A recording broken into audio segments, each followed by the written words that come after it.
has a really rich history. It was an area where we have Native American archaeological sites.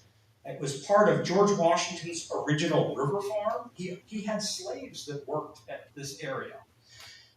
During the Spanish-American War and the Endicott period, in order to defend the nation's capital from gunboats coming up the Potomac River, they developed a series of batteries that complemented the fort across the river called Fort Washington in Maryland, so that they could protect the Potomac River from assault by enemies that may easily come up the Potomac River otherwise. And then it was a training school for officers for a while. It was an African American regiment that trained there. And then World War II came along. And it was a big mystery that most people didn't know what was going on there during World War II. Other than one book and a couple of other correspondences that we found, it was a big mystery. And so one of my first assignments by my boss said that they wanted to develop Fort Hunt Park to have better education and interpretation for the public to talk about this rich history. Because pretty much the park was used for people riding their bikes or walking their dogs or playing softball or soccer and picnicking. And they really didn't recognize the really rich history that was involved there. So, what leads us to this whole concept of World War II period Fort Hunt, known at the time by the military as P.O. Box 1142. And so, for most of us, this is the first time we've ever met each other. And, you know, I may say things that you'll say, oh my gosh, I don't believe what he's telling us. This is just too far-fetched. We must have said that 1,000 times as we talked to veterans who never told their wives these stories and agreed to share information with us in formal oral history interviews where we recorded them both through audio and videotape. Capturing history in that way provides such an incredibly valuable resource, both for researchers and for public education. To be able to listen to the stories and see the emotion and feel the anger or feel the, and feel the pride in the things that they had done was something that we felt really was an important part of capturing this otherwise untold story. And so how did we get here? So we found out that talking to some of the folks in the intelligence organizations and agencies in Washington, D.C., because we reached out to the Pentagon, we reached out to Army G2 and the U.S. Army historian and said, hey, can we come over and look at all your records related to what went on at P.O. Box 1142? And we'd hear giggles in the background saying, you know, all those records were destroyed. We don't know much about what went on there, but we'd love to find out. If you find anything, get back in touch with us. And everywhere we turned, we found that there was a clear absence of information about how we dealt with prisoners of war in an interrogation on the home front during the war. And again, we exhausted every historian that may have been able to shed light on this. We communicated with the Army War College, the Army Heritage Center, again, Pentagon, and a lot of scholars that work in universities, and they all said the same thing.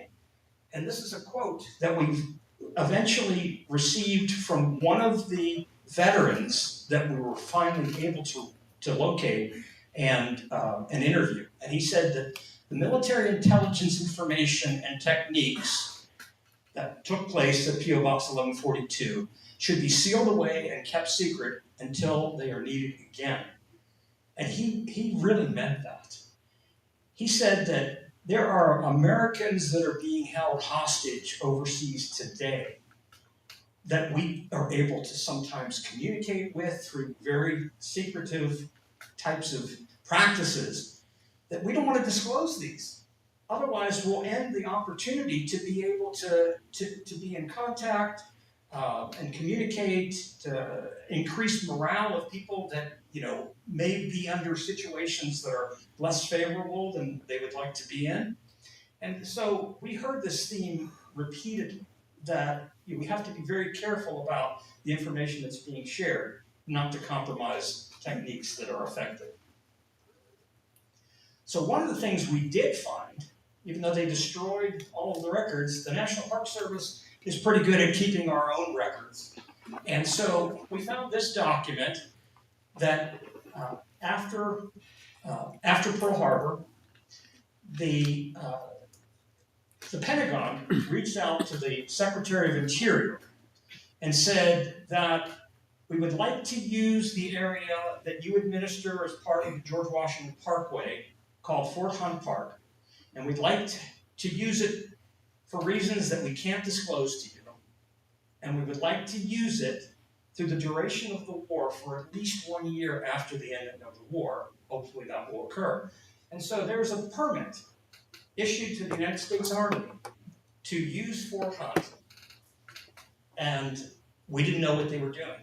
So it certainly increased our interest in finding out what it is that they were doing there.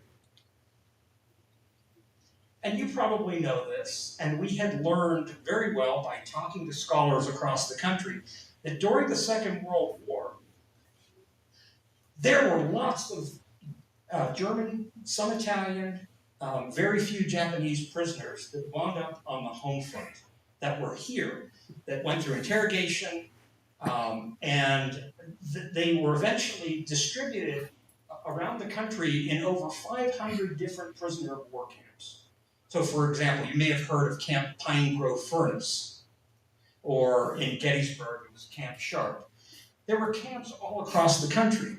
And so what had happened is that after these prisoners were interrogated, and after the surrender of Germans in North Africa, there were large numbers of German prisoners that wound up in the United States.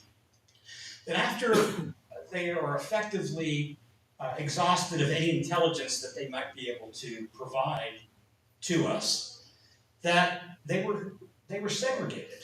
First of all, they had to segregate prisoners, German prisoners that were pro-Nazi from anti-Nazi, because they were killing each other when they were put together. There are murders of German prisoners by other German prisoners just because of their different perspectives on Nazism and other factors like that. And so they also segregated them kind of strategically by sending them off, because most of our young men were overseas fighting across the Pacific or the Atlantic, and we needed manpower. And so if they were lumberjacks, they would send them to Camp Pine Grove Furnace so that they could help do logging. Or if they had skills as a metallurgist or other skills, they would send them to these camps where they could provide subsistence on the home front to meet needs that were hard for us to sustain. Now, here's where you don't have to believe me, but here's the first thing I'm going to throw out to you. You see the two stars. There's one on the East Coast in red in Virginia, and there's one in California. Those are the two camps that were set up amongst this over 500 camps for the strategic interrogation of the highest ranking military officers, enemies, political leaders, and scientists. And so on the East Coast, closer to Europe, PO Box 1142 was set up for that. It was staffed with intelligence officers that could speak German and be able to do effective interrogations. On the West Coast was the companion fort called Camp Tracy, and that was set up the same way to interrogate Japanese prisoners of war. Less than 1% of all the prisoners that were brought to the United States were Japanese. As you know, the Japanese fought to the death, and they often didn't surrender, and so we didn't have a lot of Japanese prisoners of war.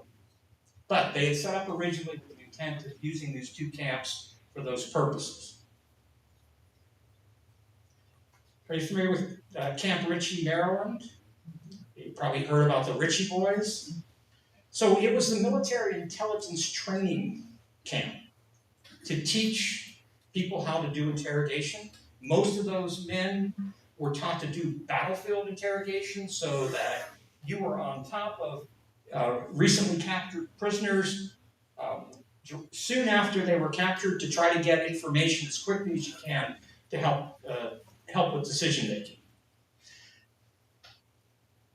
We found that a large percentage of these individuals that wound up getting routed to Camp Ritchie were German-born Jews. That they fled Germany. Many of them lost members of their family in the Holocaust. And they came here and said, give us a gun, we want to go back and fight the Nazis. And so they go to basic training, and during basic training then, they were screened for a whole variety of things, including maybe their ability to assist with things like interrogation or other kinds of military intelligence practices. The individuals that were assigned to go to P.O. Box 1142 out of the training program at Camp Ritchie were the top. They were the best of the best. They could speak both German and American. They often had advanced degrees in education as chemists or other kinds of scientists, physicians, etc., so that they could effectively be able to capture important technical information that could be used to support our decision making in the United States. Although we didn't find records, we scratched our heads many nights trying to figure out how we're going to crack this and find out what really went on here and how can we locate veterans. And so one day our team was together and said, maybe there's no paper records, but there were other federal agencies like the early Federal Aviation Administration that were flying aircrafts, getting air photos when they were designing and trying to develop an airport, near the Pentagon along the George Washington Parkway. And so lo and behold, we go to the National Archives and we say, hey, do you have any 1941 to 1945 air photos along the George Washington Parkway? And they think, oh yeah, these National Park Rangers, they want to see what their parkway looked like during that time period. Lo and behold, when we got to the air photos over Fort Hunt Park, what do we find? Something that's not there today. It's Prisoner Compound A that was there during World War II. And all of a sudden, this story became more real. It was coming to life. There's a real prisoner of war compound.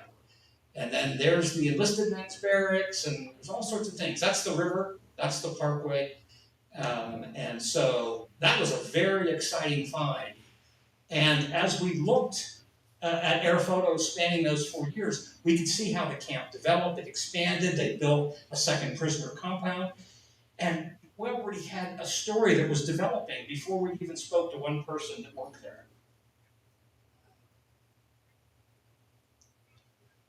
Lo and behold, one day, one of our dedicated park rangers was out at Fort Hunt giving an interpretive hike with visitors, and she was talking about the George Washington River Farm and the slaves and the Endicott period. And then when she got to World War II, she said, and unfortunately, we don't know a whole lot about what happened here, but we know some important things happened during the war.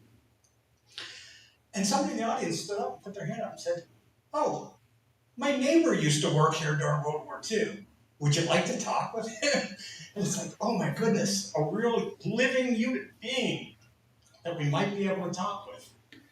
So we got the phone number. I remember our team got in my office, the Chief Ranger's office at the George Washington Parkway, and we called, and I put on speakerphone the man on the far left, Fred Michelle.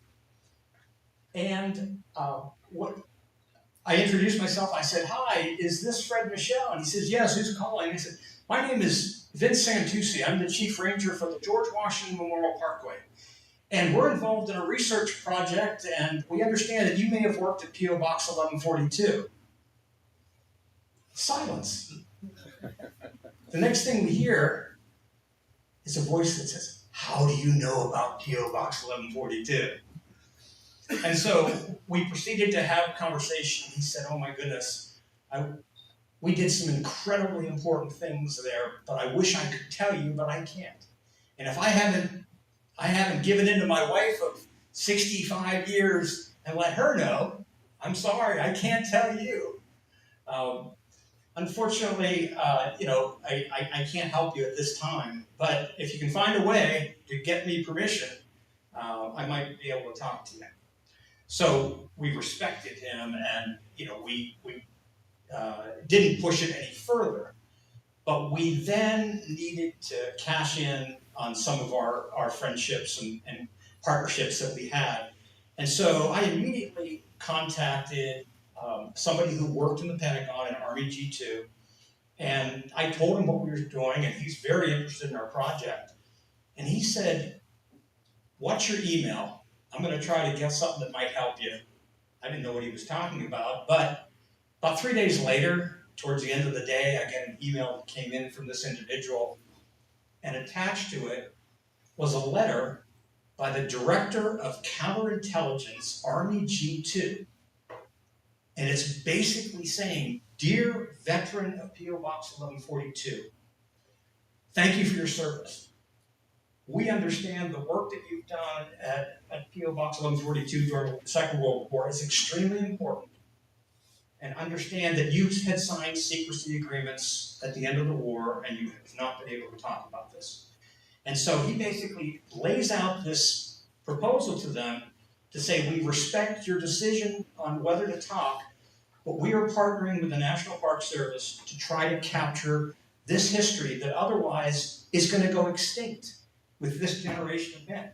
And we feel that the success of the techniques that you used in interrogation during the Second World War may help us if we had a better understanding of the techniques that you used." And they said, if you want one of our classified intelligence officers to come and talk because you're uncomfortable with speaking to the National Park Service, so be it. But trust us, we want you to talk to the National Park Service because they're helping us to uncover the story. So we thought, oh my, this is a nice letter. And so I called Fred Michelle back and I said, "Fred, I'm going to send you something in the mail, and I'm going to call you in a few days." He said, "Yeah, I'll look forward to your mail." And so a few days later, I called him, and he said, "Yes, I've received the letter in the mail, and how soon can you get down here?" He lived in Kentucky. Now, we love Fred and Michelle. We love all 70 veterans that we had the opportunity to work with, that allowed park rangers with Smokey Bear hats to come into their living rooms across the country with cameras and record stories that they had never told their family, that they had never talked about. It was amazing.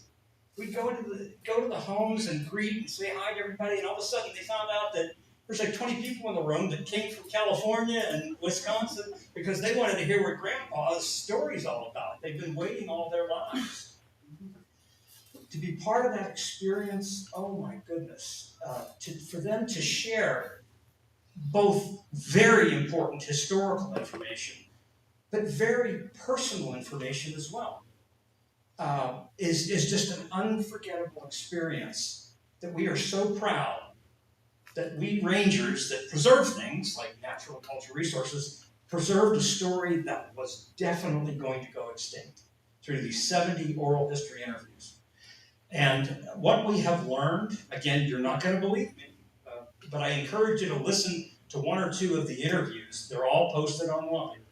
And you'll hear in the voices of these men who don't lie that what happened is incredibly remarkable and contributed to the outcome of World War II. So that's Fred Michelle on the left.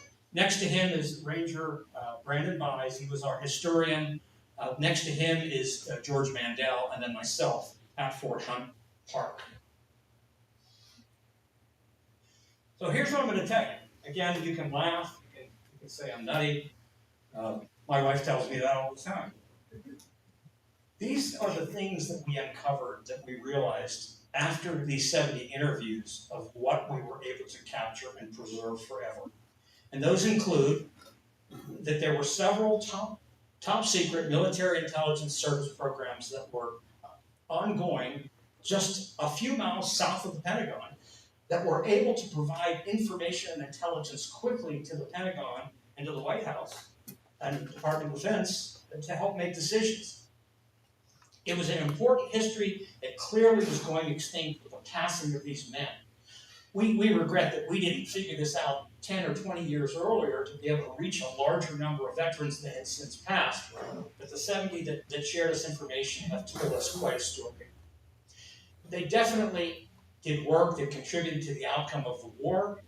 They would gather information about bombing missions as in terms of how successful they were or how unsuccessful they were to help to redirect pilots that were on bombing missions across Europe. We found out, and we found out first from Fred Michel, is that there were links between what happened at PO Box 1142 and the Manhattan Project. Now that sends chills up my spine, and every time I talk about it and think about this, I'm just amazed of what we had learned. It was the place on Earth, it's one of the places that probably first figured out that there was going to be a Cold War after the Second World War because of what they were learning about the Russians and what we were learning about what the Germans had, intelligence on the Russians, and it contributed to the space race. So Wernher von Braun, if I go into a classroom of students that are under 30, they don't even know who Wernher von Braun is, and this includes history students. But of course, folks of older generations know who von Braun was. He worked in the rocket program for Hitler, and he developed the V1 and V2 rockets that were sort of devastating weapons of mass destruction. Where did von Braun wind up? Right here, helping us to get spacecraft on the moon and get men on the moon. We talked to somebody who interrogated Wernher von Braun at 1142. There are ties to the birth of the Central Intelligence Agency. So the Central Intelligence Agency came about right after World War II. Many of the men that worked at 1142 were recruited to work at the CIA.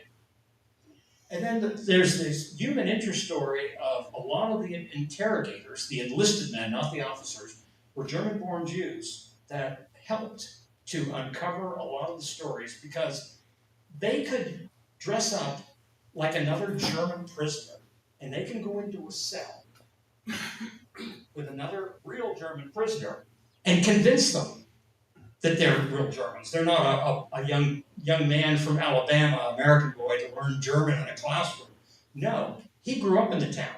They had the same teachers sometimes. They knew who the candy store guy was and where to get the best treats. And so they could effectively lead the real prisoner to think that they are another prisoner, and so they can speak and they can share information. And you'll see in some of my slides coming forward about how all of these prisoner compounds, cells, they were bugged. And at the time, the bugs that we have today that are microscopic, the bugs were big as medicine balls. But what they would do is that they would go in and they would interrogate a prisoner. They would have an officer interrogate a prisoner, and it could be a pro-Nazi prisoner that would never talk, never tell any information. They would die, supporting their beliefs. And so they would be released, and they'd go back to their cell with this double spy, German-born Jew that looks like another German prisoner. And that's when they turn on all the microphones and they listen. And that's when they reveal a lot of information. So for example, when there was a U-boat officer, an engineer on a U-boat, and he went back to a prisoner compound and he thought he was in there with another German prisoner. from a U-boat, he asked him, "Did you tell him anything?" And he said, "No." "Oh, good. Don't ever tell him anything." And so sometimes they would disclose things like, "Yeah, they didn't ask me anything about the sonar-resistant skin on the U-boats." Of course, this is all being recorded. Guess what they're asked the next day when they go back for further interrogation? So there was a lot of trickery that went on, a lot of monitoring that was very, very effective. So we recorded all this, 70 different interviews. Now, when you're talking to 70 men that are in their mid-80s or older, they're going to have different levels of recollection. Some can remember names well, but may not remember dates. And some people can remember, historical events with great accuracy. And some can remember conversations as if they were just there. And others may not have those strengths. But by the cross-section of people that we had, 70 of them, we gained so much information, sometimes consistent, sometimes complementary. As you're probably aware, one of the real important aspects of military intelligence, particularly interrogation, is that you work in a chain of command, and then you are in a need-to-know basis only. That is, if you're interrogating somebody, you don't go back and tell everybody at the barracks what you just learned. You're not allowed to tell anybody except your immediate officer, superior officer. And so they segregate information. And so because some people worked on specific projects or with specific prisoners like Hermann Göring, that keeping that information confidential and only routed through the chain of command was an essential part of the activities that they were involved in. Here we've captured a lot of those details. So we found out about 3 programs. We found out about the interrogation program first. We later found out about the escape and evasion program. And then a year after we started, we thought we knew everything. We found out about another program that we had no clue about by talking to one of the veterans. There were probably programs in there that we will never know about because we didn't talk to the right people or whatever.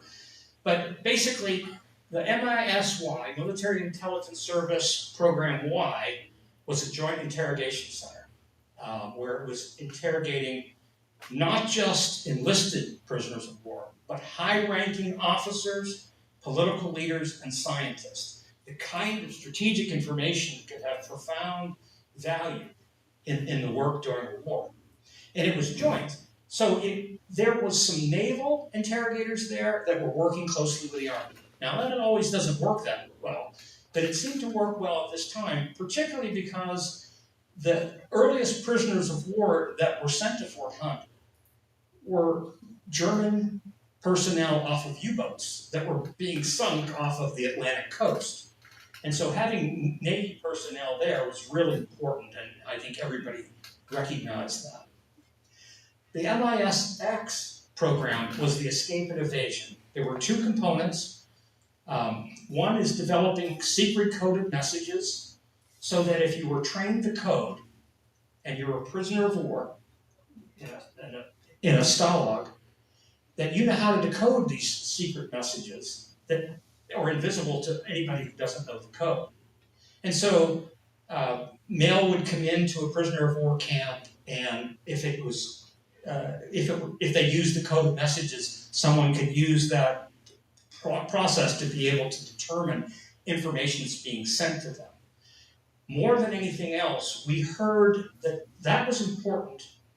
Although it may have helped people to escape and other things, it was important to keep the morale up of these prisoners so that they knew somebody was paying attention, that they were aware that they were there, because they don't know what's going on and they're being fed false information that may not be that uplifting to them. The second part of MISX was really cool. It's where they developed these escape devices. So they would be objects that looked like ordinary objects, but they had things that were hidden inside. And they would be sent to prisoners, American prisoners, in care packages, which are, something that is is permitted to be done through the Geneva Convention. And there are things that might not be that obvious to a German guard that's screening these things before they pass them on to the prisoners. And so I'll show you a few examples of things that were produced by the MISX program. And then finally, the military intelligence research section, they're the ones that looked at all the captured documents that were retrieved off of the U-boats or on personnel, things that may have strategic value, maps and orders and things like that. You're probably familiar with the British MI9 program. And so the veterans that we interviewed that were there from the first days of P.O. Box 1142 talked a lot about how there was all these British military intelligence folks at P.O. Box 1142. As they were constructing the prisoner compounds and everything, they were being trained by British military intelligence because they had already been in war. And the whole idea was that we need to work with the British to share our techniques, to share our intelligence so that we can use it effectively against the Germans. And so I'll come back to this later, but remember the British influence of the development in the early days of P.O. Box 1142.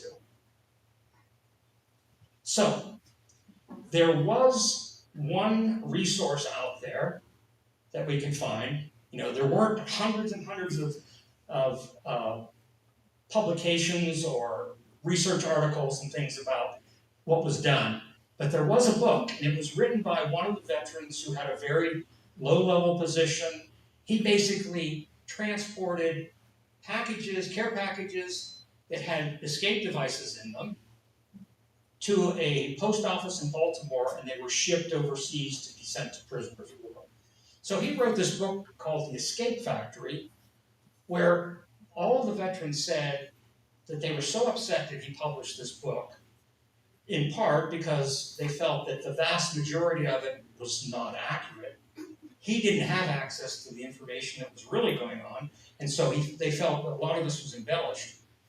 But they were also upset because there were a few things in there that revealed information that they felt should not be released. As I had mentioned in one of the early slides, that this information should be protected because if we release it, it may compromise our ability to communicate with Americans being held hostage overseas today.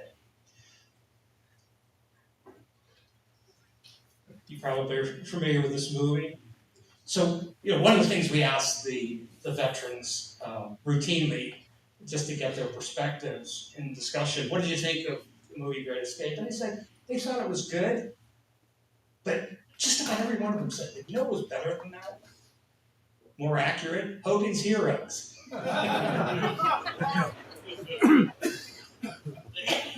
So these are examples of letters that have coded messages within them, things like camp newspapers, etc., so that they could send information. So for example, there might be information about the location of a resistance camp, where if you escape from a particular prisoner of war camp, how you can effectively get to a location where you're going to get help. Here's a baseball that has a piece of a radio receiver in it, so that if you get the various pieces, they can come together and you can listen to the BBC broadcasts that go on throughout the night and be able to get intelligence as well. They had decks of cards that if you steamed them, they would come apart and you could put them together into a map for that particular prisoner of war camp, showing you routes to take to freedom. So one of the things that they refer to in the jargon of the military intelligence folks is hitting a home run.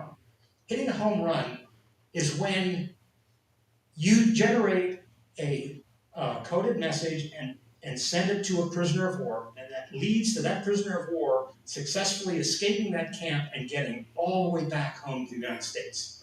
And it happened a number of times. Not as much as everybody would have hoped, but it happened. And they called that a home run. Here's a painting based upon information and some photographs that we had.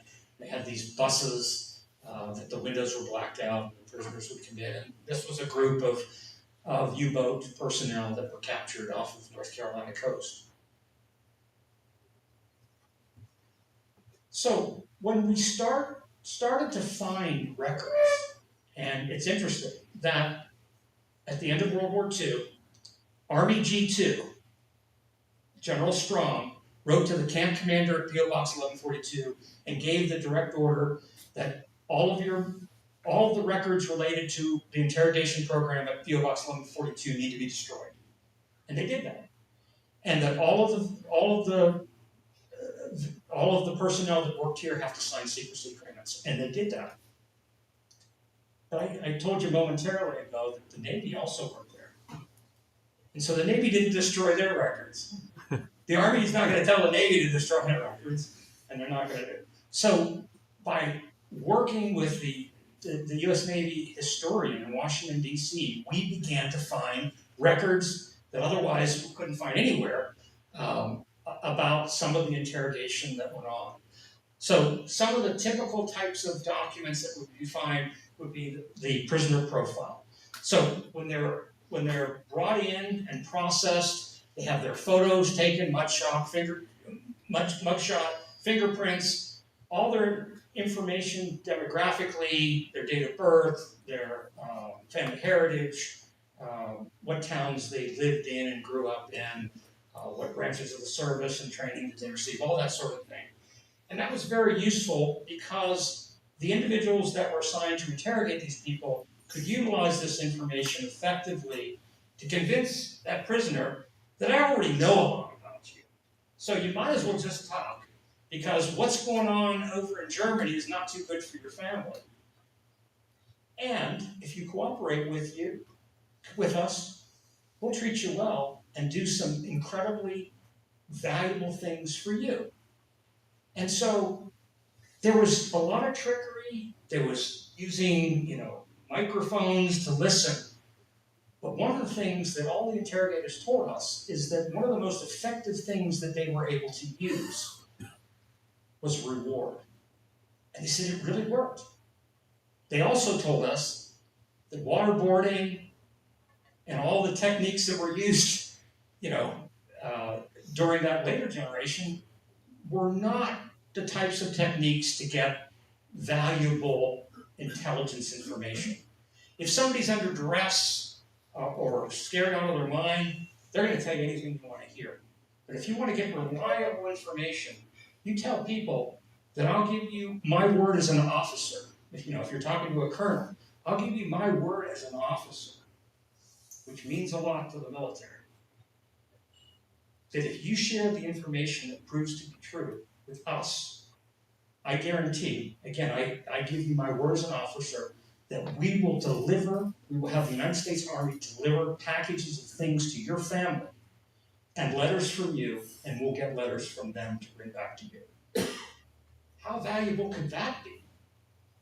It worked. These guys were convinced that was the best way to get intelligence, but to be able to provide them some reward. There was a Prussian officer who was an alcoholic, and all he needed was a bottle of brandy each week, and he was willing to share a lot of information.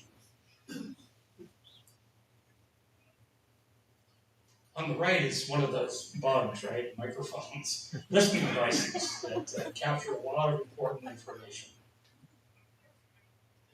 Anybody know the name of General Reinhard Gehlen? Anybody? Yeah. Can you tell me one thing you know about Reinhard Gehlen? Spy. Yeah. Chief of German intelligence. Exactly. And who was he spying on? The Russians. The Russians. So, when the Americans and the Russians were encircling Berlin, guess who reached out to American military intelligence and said, hey, if you help me get out of here, I have 30 years of Russian intelligence that I will share with you. If you help me and 300 of my spies, he was Hitler's top spy against the Russians. He helped to orchestrate Operation Barbarossa and the assaults on Stalingrad. He had men that worked under him, men and women who were spies that infiltrated businesses in Russia, that infiltrated the military and politics. They had prostitutes that were getting information from the Russians. And so he was a smart man. And he offered to the United States the opportunity to get 30 years worth of intelligence for our future rivalry during the Cold War. And of course, Reinhard Gehlen, if he went to Nuremberg, he would have most definitely been convicted of war crimes and put to death. But because of our national interests, the United States embraced Reinhard Gehlen. They benefited from the intelligence that he had to gather. And where did he wind up? Anybody know where he wound up after the war? Chief of Counter-Russian Intelligence at the CIA. With a big budget and a different name. No wonder we keep things top secret. What an embarrassment that would be to the international community to learn what the Americans have done with a war criminal. Refer with Operation Paperclip. So, probably about the third year of the war, there was a realization that by capturing certain individuals within the Russian leadership and scientists could reap rewards in terms of the kinds of information that could help us to understand not only what Germany is involved in and their level of advanced technology, but also to help us on our end. And so, although the Russians captured more German scientists than the Allies did, we got a lot of the Hall of Famers. We got the Werner von Brauns and a lot of big names that helped us during the Cold War.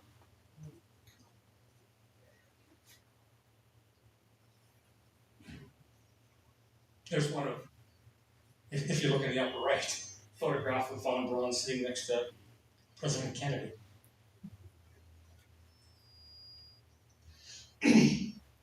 One of the things that was a really important topic is trying to understand where the Germans were as it relates to potential atomic weapons. And so the big name, Werner Heisenberg, he was a Nobel Prize winner in 1932, a physicist who had worked as Hitler's top atomic scientist in developing weapons. Does anybody know the story of the baseball player Mo Berg, the catcher? He was a spy. He actually went to Germany to assassinate Heisenberg at one point. He made the decision not to do that based on what he had learned when he was over there. But there was a lot of really interesting stories associated with 1142 that we had learned from our veterans. Here's one story that I think that caught us all off guard. So the story of U-boat 234 is not necessarily a story that is unknown beyond our research. There is a lot of information known about it. But we got information that nobody else knew because we talked to the interrogators that went on board during the capture of this U-boat. And they took everything off, including the personnel, and brought it back to 1142 for interrogation and for other purposes. 1142, or U-boat 234 was a cargo class submarine. That means it had a lot of space inside. You know, if you've ever been on a submarine, you know how tight they are. Every square inch is precious. Well, this is a cargo class sub. And so towards the end of the war, when the German leadership began to realize that things weren't looking good, and then they needed to start hiding things, They needed to start destroying evidence, or they needed to hide people or other sorts of items that they decided to take U-234 and load it up with a dismantled V-1 and V-2 rocket, a dismantled Messerschmitt 262, thousands of engineering and scientific reports and studies that they had done, 562 kilograms of uranium, and a number of several dozen high-ranking German scientists. And they were put on the boat along with two VIPs. The VIPs is what makes this story interesting. Thank you very much.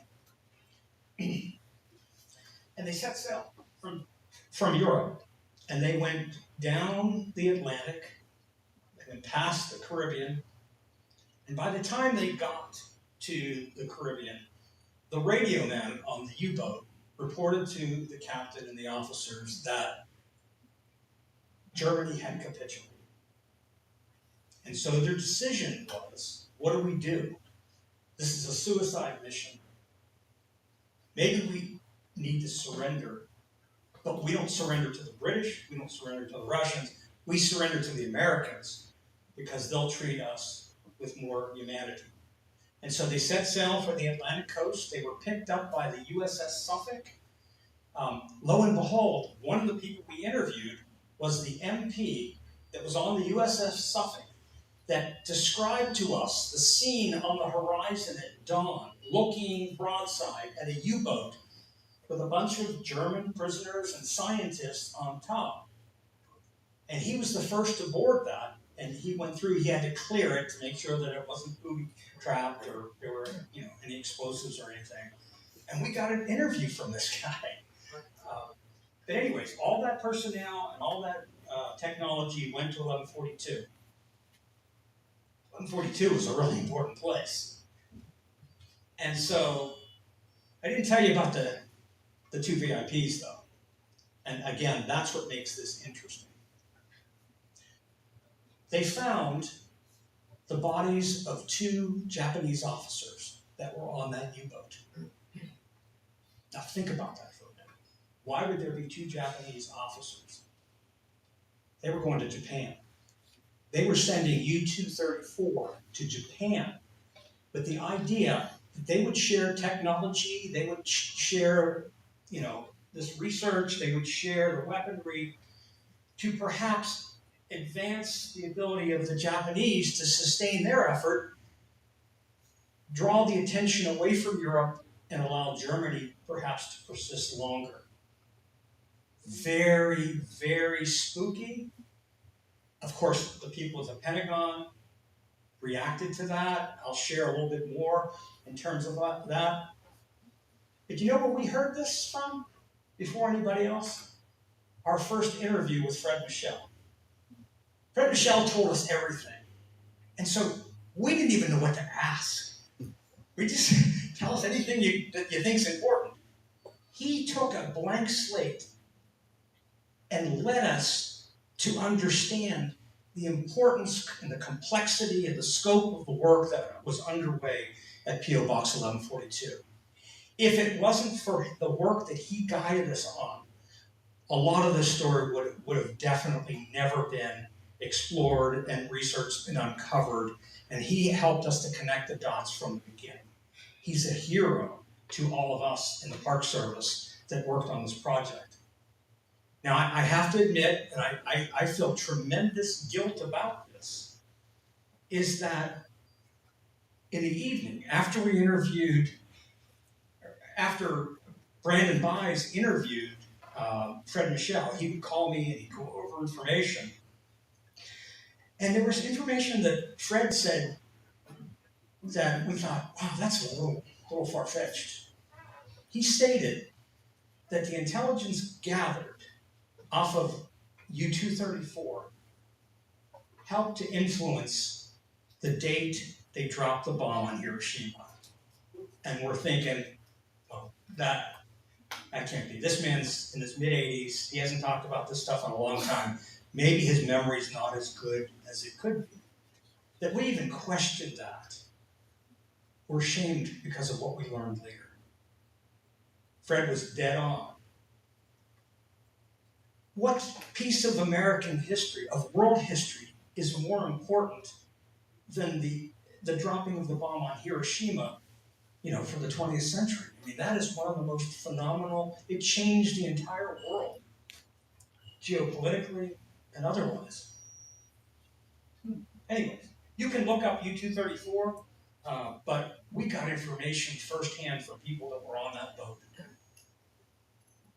You probably saw about a year or two ago the movie Oppenheimer, and that's tangential to this discussion. The whole Manhattan Project and the result of that. Okay, and the results of that, helping to end the Second World War. There's the Trinity site where they dropped the first test bomb. It's near White Sands National Park. So I wanted to just show this chronology. This is where I want to get into the weeds just for a little bit and just think about this time frame and how accelerated decision making became. So in March of 45, we're looking at between March and August of 1945, look at all these important things that happened. So March 25th, U-234 departed Port City of Kiel in Germany. April 30th, the death of Adolf Hitler. May 7th, Germany capitulated. May 14th, the surrender of U-234 to the USS Sutton. July 16th, the Trinity test.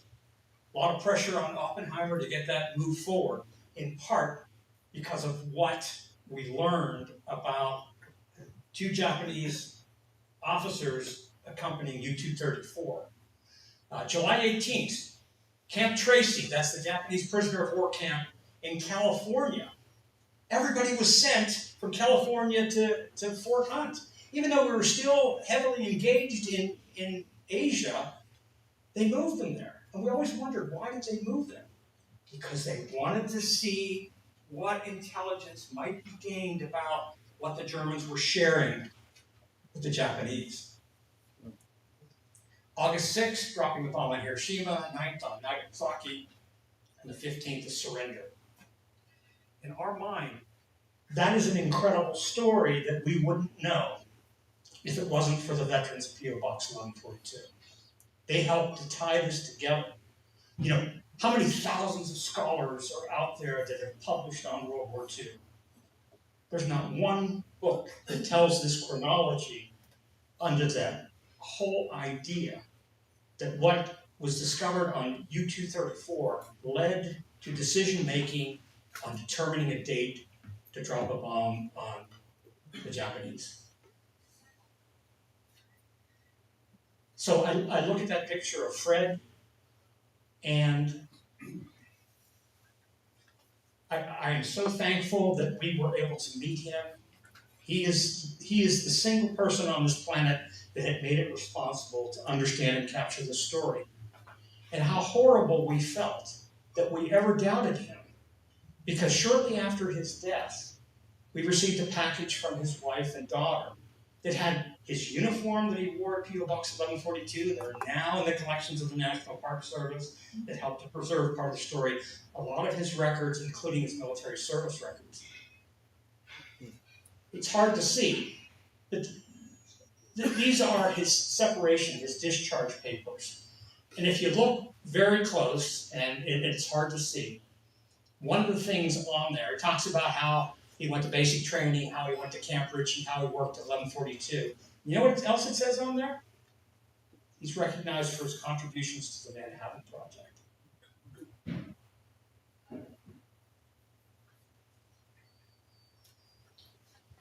These were men who served our country. Some of them German-born Jews, some of them American boys. They made incredible contributions, and they were told to go home. And they never had the opportunity to join veterans reunions. They were never honored, they were never recognized, an important part of our American military culture. And many of them passed on, but their families never knew what they did. We're proud to have captured this story through the trust that they gave us, and preserve the story and tell the story. Through this effort, we made a lot of friends. People we still don't even know their names because they gave us a pseudonym. You know, people that work in the CIA and Defense Intelligence Agency, you know, they're all named Mr. and Mrs. Smith for some reason. It's interesting. But you know, these were our partners that really helped us: Office of Naval Intelligence, NASA, Army Center for Military History, on and on. I remember one day I received a call from a Mr. Smith from one of the intelligence agencies in DC that they wouldn't even name. And that they said that they read an article about our research on the front page of the Washington Post. And they said that they were really interested in what we did and they'd like to come over and meet with us. And I ran down the hall and I told our superintendent and our historian, we got together and we all looked at each other and we thought, oh no, they're going to shut us down. They're going to tell us, Park Service, you shouldn't be on the front page of the Washington Post, who publishes articles daily criticizing the Bush administration on waterboarding and Abu Ghraib. And here we're talking about interrogation during World War II. So we were really worried. And the meeting came and people in suits with little pins and dark glasses came in. Very, very scary scenario. And we began to talk and they asked us questions. And by the time we got through about an hour of conversation, the leader of the group stood up and said, David Vela, superintendent, on behalf of our agency, we want to thank you for helping to uncover discussions of national importance that could help us to train interrogators that are working in the Middle East. And they said they want to work with us, they want to partner with us, they want us to come and help train people at the Defense Intelligence College. And it was just amazing that this project, which was to preserve the history, had such meaning and such value. Our superintendent was very proud to tell our regional director of that meeting. So, just want to sort of close on the fact that we became the parts of lives of these 70 men and their families that were able to share their story that they otherwise were not able, because they were patriots and part of the greatest generation and knew that they had to remain silent. And so we decided we needed to do something for them in recognition because they hadn't had those accolades. And so we hosted the first reunion of the veterans of P.O. Box 1142 on October 5th, 2008. One of the best days in my life. And there was no fossils involved in this. Some elderly men, but no fossils. And we brought them there, and there were 28 of them. And the first thing we did is that they thought they were going to come there for a lunch and meet some old folks. But because they were involved in secrets, we had secrets. And so we brought them on a bus, and the historian took them around and showed them where, the World War II prisoner compound was, and they could point things out. And then eventually they were pulled out. Sorry, I get choked up on this because it's such a meaningful day. They brought the men in, and there were some chairs, and they were next to this, something that was covered by a blue tarp and next to a flagpole. And when they looked up, there was a sea of human beings in front of them.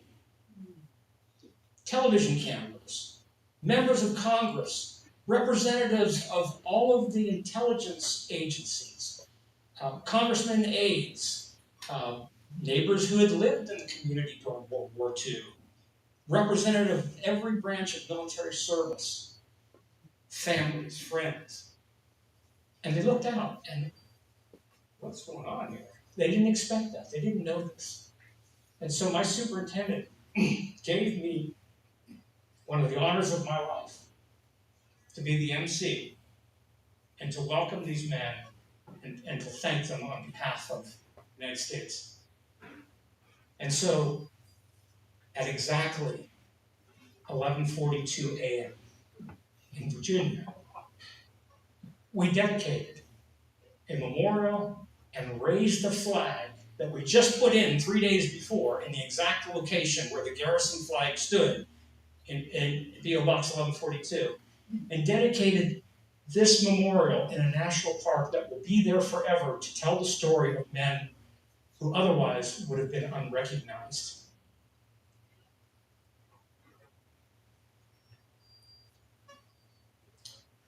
So, just a concluding thought. We had gone over many conversations to say, where did they come up with this 1142 bit? And so one of the things we did is we went to the post office in Alexandria to see if there's a post office box 1142. And what did we find? We found, no, there's not. It goes from 1139 to 1150. And we went over and talked to the postmaster person and said, hey, what's up with this? Why is there a missing thing? And they just smiled. And we knew that they were not going to tell us anything. But it was something that kept us thinking that we'll probably never know. One evening, I was working late in my office at the George Washington Parkway, and I received an email. And the email came from 92-year-old Silvio Bedini, who worked in the MIS-X program. He was the chief crypto analyst. He helped to develop the United States version of the British coded messaging system. He wound up working at the Smithsonian afterwards as a historian for 50 years. But he was the one that never wanted to talk to us. You know, he just said, we can't share this stuff. I apologize. And he sent me a note and he said, Vince, have you ever thought about any special meaning behind P.O. Box 1142? I'm thinking, he wants to tell me something.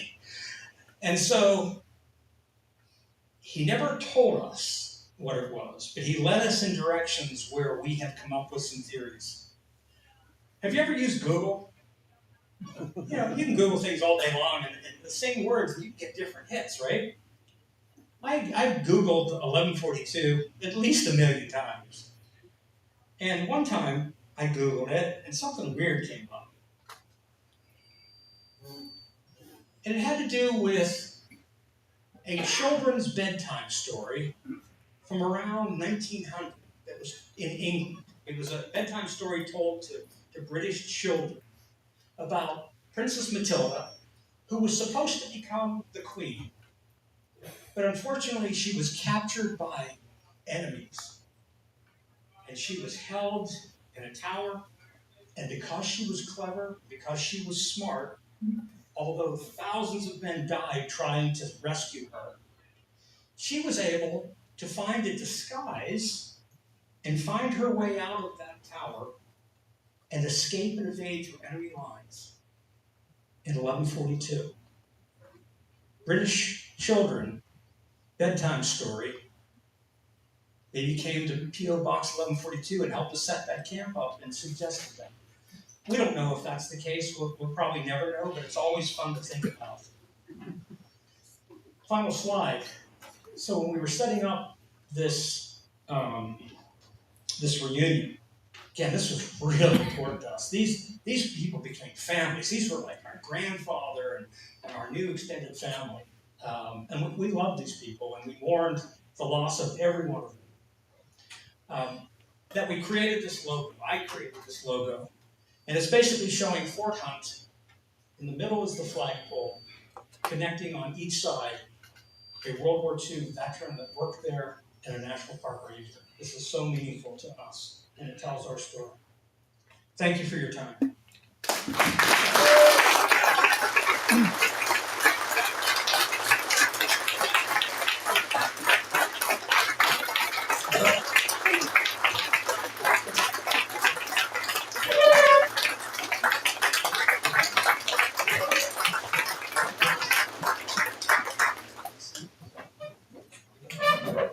You don't have a second microphone?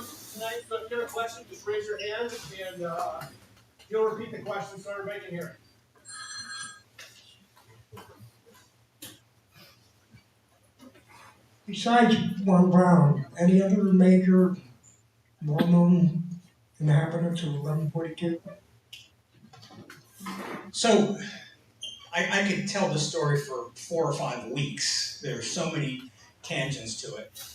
We flew to Huntsville, Alabama, to meet with some of Werner von Braun's rocket scientists, like Dieter Grau, et cetera, that were very instrumental. They came here under really interesting circumstances, and they wound up going to White Sands Missile Range, where they helped to develop rocketry from that location. But yes, there were a lot of other ones. Dieter Grau was probably one of the most well-known of those.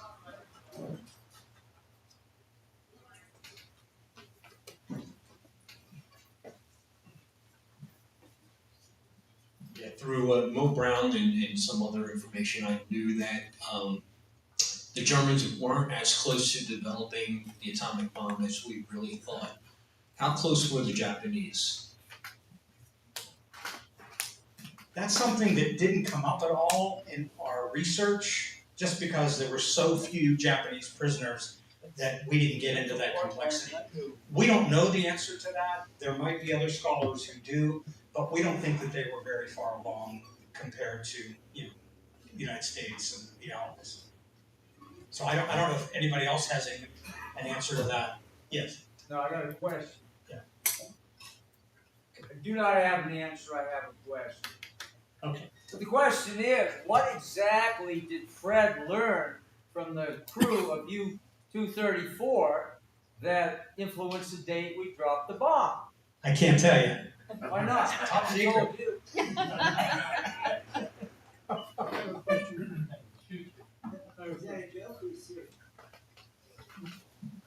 I see in the back you have 1142 hats and pins for sale. Is there a book? So we have always intended to write a book, and hopefully we'll do so. There are 2 books that are out there, one by Fred Michel's daughter, which is excellent, and I can send that information on that book to Chris or other representatives of this group. And there's one by a National Park Service historian as well. So I'll send those references along so that you can look into those resources. Okay, would there be a way to get it personalized? Yeah, I mean, I have the emails to Fred Michel's daughter. In fact, you could probably get a copy directly from her, and I'll provide all that information to Chris. Yeah, thanks for asking that. So it sounds like some of the information was siloed, that the individuals were kind of restricted. Was it happenstance that Fred Michel just seemed to have a broader perspective, and he was the first person you spoke with? So Fred, really bright human being. He had the opportunity that others that were more compartmentalized in their work did not have. And so he had a broader understanding, but he was also limited.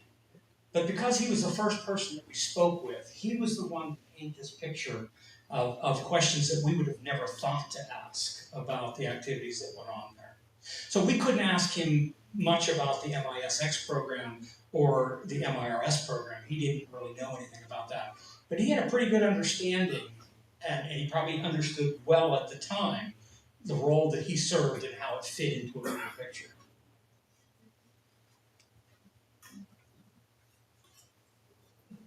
I have a comment rather than a question.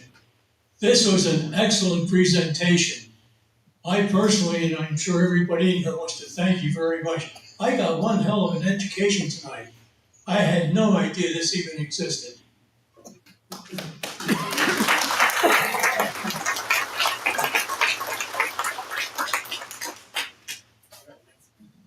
So I was wondering if you said it was on his record, Fred Michel said PO Box 1142. Yeah. So a lot of that stuff digitized now. Have you been to AHEC and just look for PO Box 1142 and look for like a roster of all the people that were at the location? Yep. The other thing I can send is a website that the George Washington Memorial Parkway has posted all of these interviews. So you can click on a link and actually listen to these veterans speak in their own language. I haven't told you some of the more colorful stories that we learned from these interviews. But I do encourage you to go out and listen to one or two of them on your own, because you're going to find out that there's information that's contained there that probably doesn't exist anywhere else on planet Earth. Yes, this is Trent. It's a great story. Just hearing the story of how you did this. There seems like a million things of how we found this information. I keep waiting to hear, and where's the slides with all the information? So I understand there's not one big documentary or Ken Burns thing. There's the 2 books. So you haven't quite synthesized all of the information yet. Yes, the story is out there. Are you, since that was 2008, are you in the process of continuing to dig these things and find new guys? So we had about 8 people working 24 hours a day on this stuff, and I'm not kidding. Late at night working on things. As we interviewed each individual, not only did we capture the stories that they had to share through the video and audio recordings, but often these men would have things they would give to us. Even though they were prohibited from taking photographs at P.O. Box 1142, we got hundreds of photos showing that place, contraband photographs that they donated to us. We amassed a very large collection of things that are now part of the permanent archives for the National Park Service. They're maintained by the George Washington Memorial Parkway. So it's not just the interviews, it's a lot of associated documents that we had obtained through donation by the family or by the veteran during the interview process. Plus, there are people that we had collaborated with along the way, that they would send us things that they would find based on leads that they were uncovering from listening to the interviews. So there is a huge archive that's maintained by the National Park Service. I gave copies of records to the Army Heritage Center, and so they have duplicates of it. We've got Ken Burns yet. Not Ken Burns. Talk to any of the guys who were guests, like Spectrum Du Deutsch, talk to any of the German POWs who had been there? Great question. Great question. So we were hearing so many times from these men that we treated our prisoners pretty well. We didn't have to do waterboarding and torture. We were able to give them a bottle of brandy or send a package to their wife and family, or we could trick them through microphones and things like that. And so some of them became very vocally critical about Abu Ghraib and Guantanamo Bay. And so it was worth hearing that. If we would have been able to get additional veterans, I'm sure that we would have fleshed out details that we didn't get. But I think that there's been a lot gained through this to allow us to now better connect dots on things that otherwise were isolated records that didn't have the same level of meaning as they do in their totality. I need to say it right now. When the Germans were done with their interrogation process, what happened to them? Were they shipped off somewhere else? Or were they kept there in isolation? Yeah. So the high-profile prisoners of war, they were treated separately from lower-ranking individuals. And the lower-ranking individuals then would get distributed in either a pro-Nazi, anti-Nazi work camp, where they would be assigned some tasks, whatever that would be. It could be translating letters or whatever they could contribute. But they were not released until after capitulation. So they weren't shipped to another camp? Or Yes. Oh, yeah. No. Yeah. 1142 could only sustain so many individuals, and so they were spread out across the country in those 500 camps. And sometimes mistakes were made, where a pro-Nazi and anti-Nazi person were sent together to a camp, and there was a homicide. In Arizona, there was a case of that. I remember at Fort prisons. Yeah. So, Leavenworth, yeah, there's a couple Germans that buried in Leavenworth. So, again, there's so many things I wish we had time to chat about. I would be happy to come back again on part 2 and fill in the blanks, but I'll share one other thing that we thought was really interesting. And that is, when the Defense Intelligence Agency really was on board with what we were doing and felt that this was valuable to the mission that they serve in training interrogators, they ask us a series of questions to ask the prisoners. Go back to the ones you already interviewed, and then for all the future interviews, ask this question and to say, if you encountered the most resistant, ardent, pro-Nazi prisoner, what would you do? What would be your most aggressive, forceful technique you would use to try to get information about them? And you know what the answer was that we heard at least a dozen times, independently, of men that hadn't spoken in 65 years? They said what they would do in those cases on occasion is that they would take that prisoner. The interrogation officer would tell the prisoner, you've got one last chance. And if you're not going to talk to me, then we're not going to waste any more time with you. You're going to go on a ride. And so they would blindfold them, handcuff them. They'd move them pretty physically, aggressively, and put them on a truck. And they'd strap them in, and they'd drop the flaps, and they'd actually drive around PO Box 1142, for about 40 minutes or so on the bumpiest roads. And then they would back the truck up into these old Spanish-American War batteries. Damp, smelly, dark places. And they'd keep the blindfolded prisoner escorted by 2 MPs down these dark, damp, smelly corridors into an area which is pretty remote. And you could hear the water drop. And they'd set them on a chair, and they'd take off their blindfold, and they'd turn on the light over their head. And so the same interrogation officer that last spoke to this person is there and said, I'm going to give you one last chance. This is your chance to speak. Otherwise, you're going to take another ride with this individual. And out of the darkness steps somebody in a Russian uniform. There's a lot more of those. Anyways, thank you. Thank you for your interest. Thank you for your questions.